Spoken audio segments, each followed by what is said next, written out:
अस्सलाम वालेकुम दोस्तों, तो कैसे हैं आप सब। उम्मीद है आप सब खैरियत से होंगे। आज की इस वीडियो में जो मेरा टॉपिक है वो है एरीनेक 4 टैबलेट के बारे में। जो पेन किलर्स, दर्द दूर करने वाली दवाइयाँ होती हैं वो वक्ती होती हैं। वक्ती तौर पर उसमें ऐसी चीज़ मौजूद होती है कि आपको वक्ती तौर पर सुकून दे देती हैं। अगर आपका सर दर्द है, आपको नज़ला, ज़ुकाम, बुखार है, तो उसको वक्ती तौर पर आपको आराम दे देती हैं। रेगुलर गोली इस्तेमाल करने वाले बंदे हैं, टैबलेट इस्तेमाल करने वाले बंदे हैं, तो आपके लिए फिर सबसे बेहतर जो है वो एरीनेक 4 है। मैं इसको सबसे बेहतरीन इसलिए समझता हूँ कि मैंने ख़ुद भी यूज़ की हुई हैं, इसमें कोई शक नहीं है, बल्कि करवाई भी हैं बंदों को, अपने घर में भी, बाकी इसके अलावा भी जिसको बताई हैं। आप ख़ुद भी यूज़ करके आप आइडिया ले सकते हैं कि एरीनेक 4 कैसी टैबलेट है। ये आपको पेनाडोल एक्स्ट्रा, पोनेस्टान और इस टाइप की जो पैरासीटामोल, जो इस टाइप की चीज़ें हैं, उनसे आपको बहुत ज़्यादा फास्टली आपको रिकवर करने में आपको मदद देगी।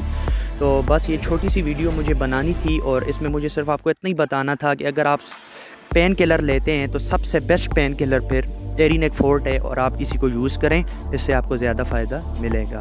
बस आज के लिए इतना ही था।